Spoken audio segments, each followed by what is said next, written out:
Experiment 6, because we skip experiment 5. Electrical conductivity of aqueous solutions, electrolytes and non-electrolytes. Strong and weak electrolytes or non-electrolytes. What do you do when it's 8,000 degrees in the lab? Add in the possibility of electrocution.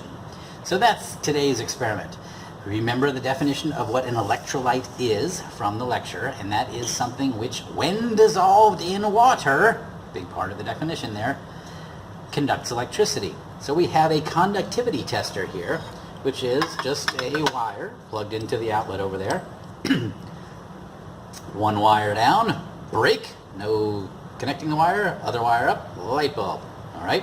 So if we connect the two wires electrically, say with a piece of metal, light bulb on, nice and bright. No connector. I could just connect the two wires together by bending them. Same thing, super bright, but same thing. All right.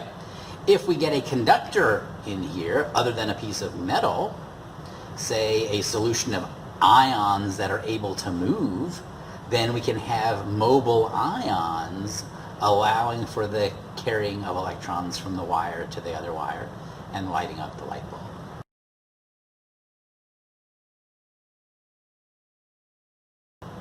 So let's see what does that. Some things conduct strongly, those are strong electrolytes. Some things conduct weakly, those are weak electrolytes. And some things don't conduct at all, those are non-electrolytes. Now usually I like to get a variety of different solutions. I ask my son for a urine sample, he always likes peeing in a beaker for me. And we test that, and I test Gatorade and diet soda and regular soda. And I don't have any of that stuff with me today. So we'll just do the things on the list. And I apologize for that. All right. So the first thing up on the list is our deionized water. Again, this bottle says distilled water on it, but it is in fact deionized. We have a deionizer. In fact, I think I can get you a shot of it over there on the wall. Those blue canisters take the tap water and deionize it. Now, New York City tap water is pretty darn pristine. If you drive upstate to some of the reservoirs up there, occasionally you'll see an NYPD car passing by or an NYDEP car passing by, because the city of New York owns those upstate reservoirs, much to the consternation of the folks who live near those reservoirs. So let's test our deionized water by, just for the sake of speed, filling up this 50 milliliter beaker with the deionized water.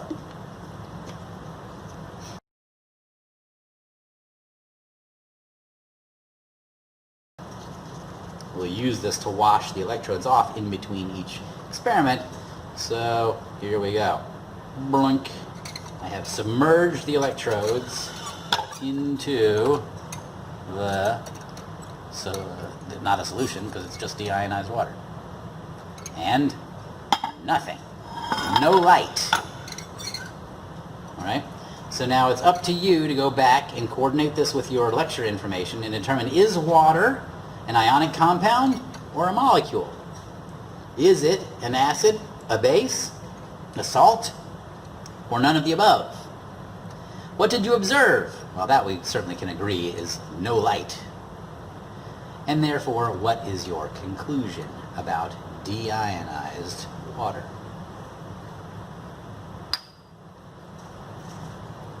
Let's try tap water, shall we? New York City tap water, again, very clean from those reservoirs. Let's see how clean it is, or whether the pipes leading up to this lab are clean or not. So, filled out of the tap moments ago. There we go. Nice clean water. And again, onto the electrodes. And again, a whole lot of nothing going on. Okay? No real difference between the deionized water and the tap water. So again, I leave it to you to look up, is water an ionic compound or a molecule? Is it an acid, a base, or a salt, or none? We saw no light. And then what is our conclusion about tap water? Next up, sodium chloride. I need a paper towel to make sure that my electrodes are dry before I dip it into, you'll note that it says sodium chloride NaCl solid table salt. Top not stuck on the bottle particularly well. Alright, here is a jar of table salt. It's going to be too far down in there for me to reach with the electrodes, but I think I can shuffle it up a little bit, and let's see what happens. Not going to reach. Let's put it in a beaker. Nice clean beaker. Normally we shouldn't pour it back into our original container, but I don't want to waste the salt unnecessarily. Clean beaker. Fill it up with salt. See what happens. Nothing. Now you'll note in the final column, conclusion, strong, weak, non-electrolyte, I put a line through it so that you couldn't conclude anything about this. And the reason that I did that is because of the definition of an electrolyte. A compound which, when dissolved in water, conducts electricity. This is solid table salt. There is no water. It doesn't fit the definition. Electrolytes, like sports drinks, Gatorade, replace your electrolytes, because when you sweat, you're sweating out salts. You're not sweating out solid salts, you're sweating out solutions of those salts. It's replacing your electrolytes. Okay? We can't decide what this is because it doesn't fit our definition. There may be ions present. You will decide based on sodium chloride being ionic or molecular.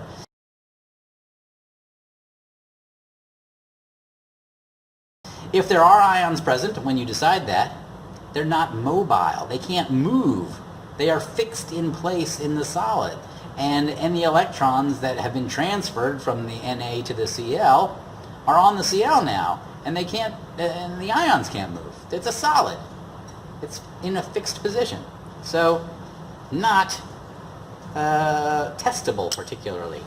I left it in the lab manual, even a few editions on, because I wanted to make that point. So let's try sodium chloride dissolved in some water. 10% by mass sodium chloride in water. Again, notice I put the cap up so I won't contaminate my bottle. Back on. Now let's see what happens for this one. Okay, I didn't bother cleaning off the solid off the electrodes because it can just dissolve in the water when we put this in. Holy mole! Let's see if that's any different than just connecting it with a metal wire. If anything, it's brighter. Pretty much the same. Okay? So, very bright light when sodium chloride is dissolved in water, perhaps allowing for the movement of ions if you decide that this is an ionic compound. All right. Let's clean off our electrodes for the next one. Just put a little waste beaker underneath here. Should unplug this for safety, but we're not going to bother. And make sure we get the other electrode. As long as I don't cross the two streams, I think we're probably safe here. All right, nice and clean. Could dry it off if I want to. Okay, waste beaker. Next up, sodium bicarbonate, aka baking soda, but as the solid. All right, well, is this an ionic compound or a molecular compound? Same as the table salt?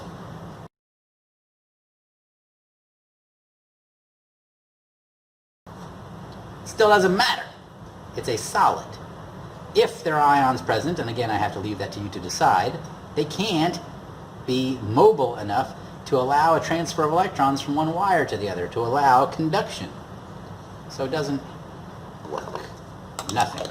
Again, I put a line through that final column because it is a solid. We can't test it. Not validly. How about a 0.1 capital M solution?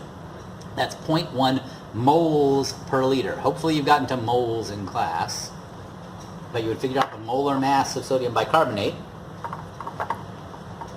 weigh that out in grams, add that to a liter, or make it up to it, technically, not adding it to a liter of water, but making it up to a liter of solution, and you have a 1 molar solution. This is 0.1 molar solution. So you would take 0.1 times the molar mass, add it to enough water to make a liter of solution, and that would give you your 0.1 moles per liter solution. All right, what's that going to be? Again, I didn't clean it off because it is the same stuff dissolved. Bright light again. Looks like this might be Na plus HCO3 minus ions in this ionic compound, allowing for very strong conduction. And therefore your conclusion is it a strong electrolyte, a weak electrolyte, or a non-electrolyte?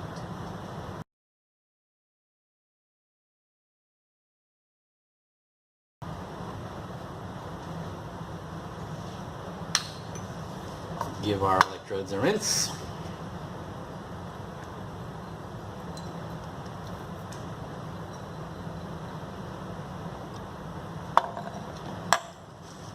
Sugar is next. Sucrose, C12H22O11. Sugar, sugar, Let's test it in our thing. Nothing, because it's a solid. At the atomic level, there are huge spaces between the particles of this sugar and that sodium bicarbonate and that table salt, and there's no way an electron can hop across that huge distance. So it doesn't matter what it is. If you test it as a solid, you cannot determine if it is an electrolyte or not. So there's no point really in testing solids. I don't know why I put them in the lab manual, but just to make this point, you've got to satisfy the definition if you want to test it. So let's try sugar water, a sucrose solution.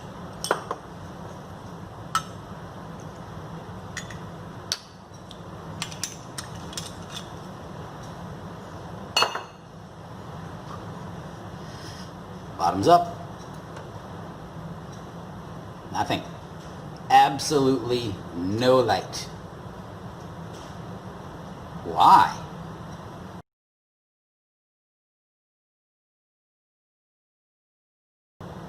Well, do we see any metal in sugar? Because normally for an ionic compound you have a metal cation, or ammonium as your cation, and then some sort of anion. Maybe it's a halogen like Cl minus, maybe it's a polyatomic ion like HCO3 minus bicarbonate, or CO3 2 minus carbonate. We don't seem to have that in sucrose. It's just C12H22O11. There's no metal. So maybe this is not ionic. I leave it to you to decide. But our sugar water definitely has no light. Let's rinse it off anyway.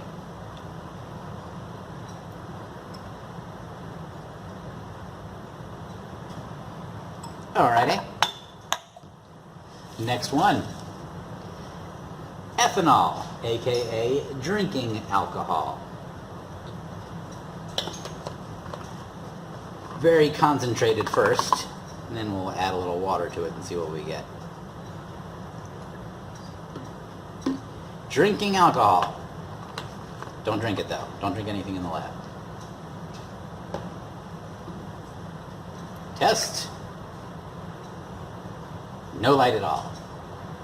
Nothing. Shadow it as much as possible. No light at all.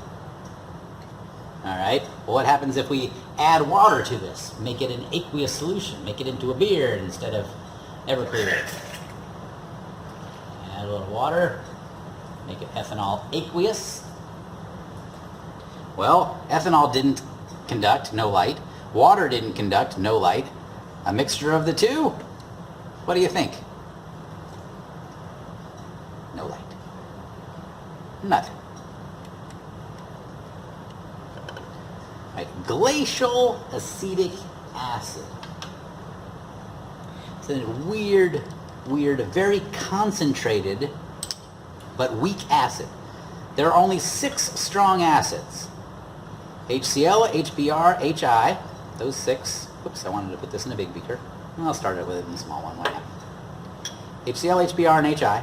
Nitric acid, HNO3. Perchloric acid, HClO4. And sulfuric acid, H2SO4. But only the first H counts for the strong acid. So this is a weak acid. Well, weak acids, sort of giving away the punchline here, are weak electrolytes. There are not very many ions present. Remember, an acid gives you H plus in solution. A weak acid doesn't give you very many H pluses in solution. It stays molecular. So let's see what we get. I don't see any light there at all. No, I can't even see the filament. Let's see what happens if I add water to this. Nothing. Ethanol and water mixed together, nothing happened. Acetic acid and water. What? It's hard to tell in the video. It's a little hard to tell in the video because of the white balance. The light is definitely getting brighter the more water I add, which is interesting. That didn't happen with ethanol and water, but with a weak acid like acetic acid, the more water I add, let's see if I can do it in a bigger beaker. Try and show you.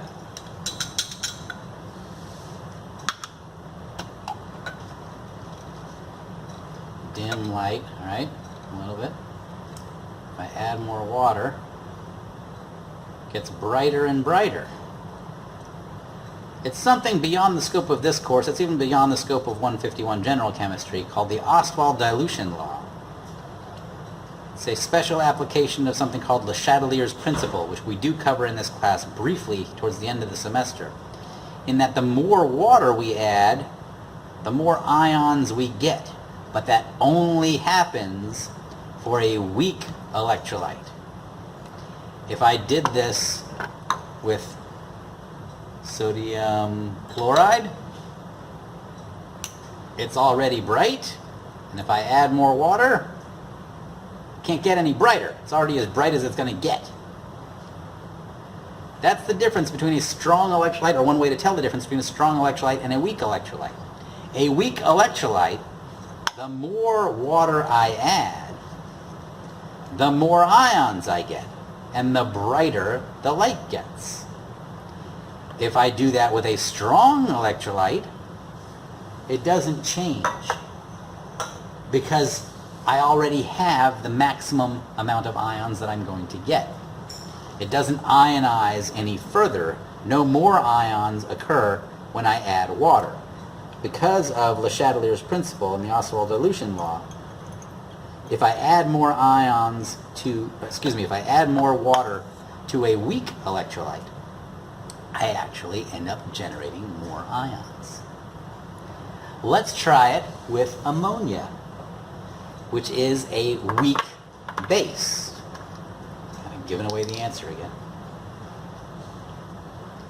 Weak base. Let's add some to this beaker. A little one. Ammonia is smelling salts, so it's blasting me in the face right now. Again, hard to tell because of the white balance, but this light is very, very dim, just for comparison. Here's conductor. Here is weak electrolyte. Let's see what happens. Oh, I gave you the answer. Weak base. Let's see what happens as I add more water. Brighter and brighter and brighter. Indicative, as I said, of a weak base, because when I add more water, it's technically a reactant in the ionization of the base, and I end up producing more product, more ions. Your instructor can explain this a little bit more if they like. But again, Le Chatelier's principle is a topic for the end of the semester. For us, all that really matters is if you have a strong electrolyte and you add more water, it doesn't change anything. If you have a weak electrolyte and you add more water, it seems to give us more ions, a brighter light, which is a nice little test. That's the ammonia. Next up, rinse off our electrodes.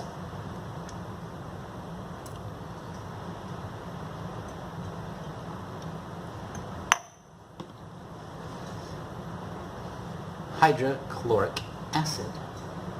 So we kind of had ammonia on there twice. Had glacial acetic acid and then acetic acid. Ammonia is only on the data sheet once, but we really had it aqueous and then we added more water to see what would happen. Hydrochloric acid, also known as muriatic acid. If you ever owned or worked at a pool, there for some reason is a lot on this cap. Makes me a little bit nervous. Wipe off our bottle.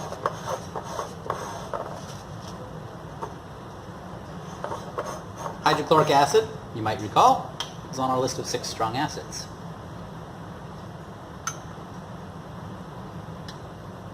Let's see what this looks like. That is definitely equal to just the conductor, connecting those wires with metal. Strong acid looks like a super bright light.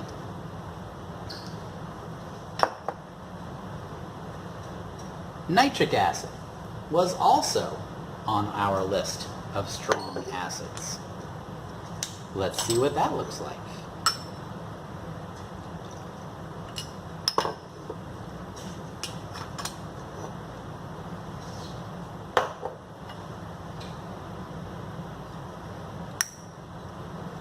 Again, equal to just conducting it with a piece of metal. Took me many years of practicing this lab. Do not jump when I did this one because you heard it pop. Conducts very well. Nitric acid, again, was on our list of 6 strong acids. And therefore, strong acid, every single HNO3 molecule that's present becomes an H plus and an NO3 minus. And those ions can move around and allow for the conduction through that solution. If I add water to it, let's do it just for the sake of argument. I know I just cleaned the electrodes. If I add water, nothing. It's as bright as it's going to get to begin with. Adding water to a strong acid doesn't have any impact. Now if I added a ton of water, like a swimming pool of water, eventually the light's going to get dim just because the ions are going to be so far apart from each other. So the solution is going to be so dilute. But moderate dilution of a strong acid or strong base does nothing. Moderate dilution of a weak acid or weak base results in more ions being present counterintuitively, and therefore a brighter light. So let's do some sodium hydroxide, which is a strong base. Pretty much any soluble metal hydroxide is a strong base. Bases give you OH minus ions in solution.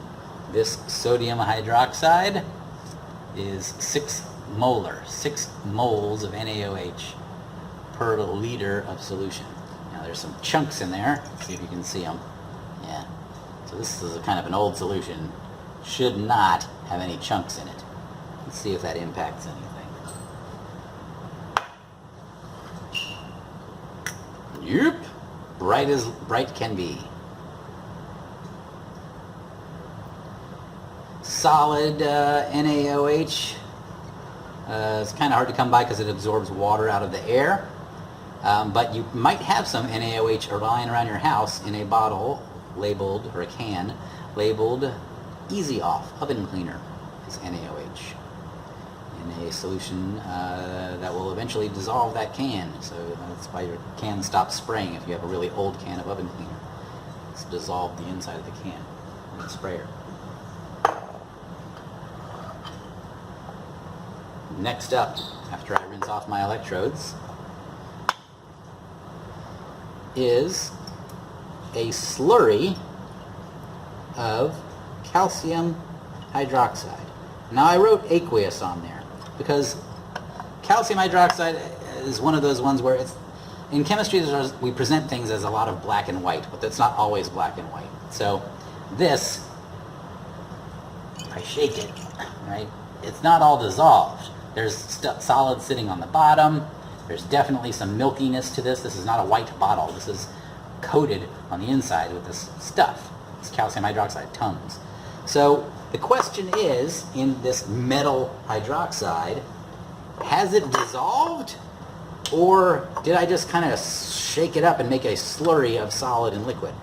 So let's test it. Let's find out. Because if you have a metal hydroxide that doesn't dissolve in water, it's just like dipping the electrodes into a solid. Nothing can really happen. Let's see. Tums. I guess some of that stuff was dissolved. Didn't dissolve very well, but dissolved enough to give us an absolutely bright light. Is this metal hydroxide ionic or molecular? Is it an acid, a base, a salt, or none? Does it give us H plus in solution? Does it give us OH minus in solution? Does it give us neither of those but still ions in solution? That's the definition of a salt. Or is it just a molecule that happens to dissolve in water, like sugar? Oops, gave away the answer for that one, but we already passed it. Sugar dissolves in water great because it has OHs in it, just like water, HOH. Like dissolves like. So water will dissolve sugar wonderfully. Doesn't mean that it makes the sugar ionize. Calcium hydroxide, on the other hand, is an ionic compound, not to give too much away, and it's clearly enough of it dissolved in water to get us some light today. How about Mylanta instead of Tums? Magnesium hydroxide. Let's rinse off our electrodes.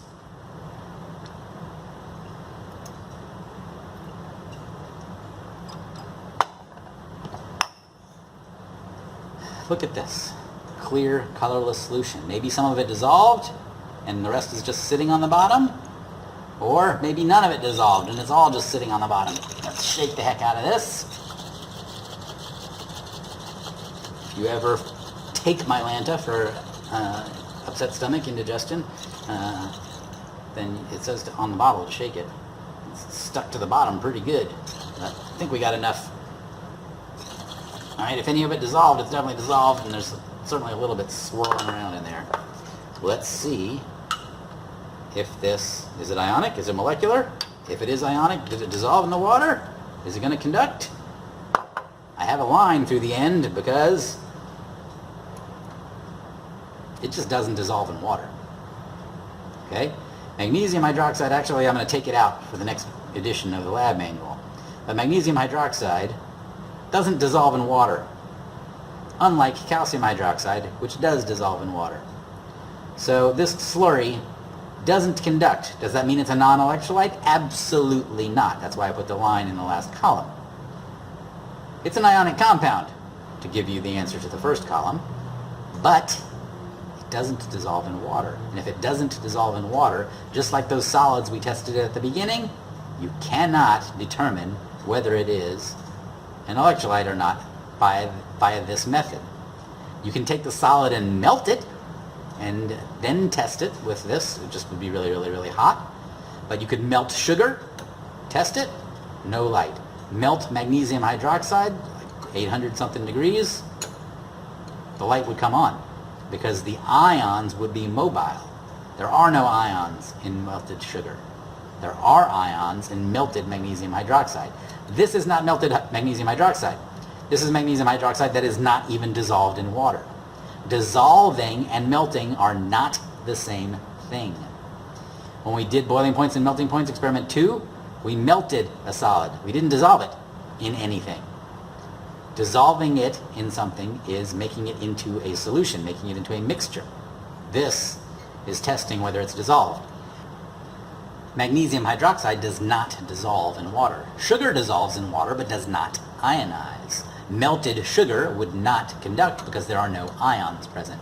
Magnesium hydroxide melted would conduct because there are ions present that are able to move and complete the circuit. That is the end of this experiment. Massive cleanup of all these beakers. See you for the next one.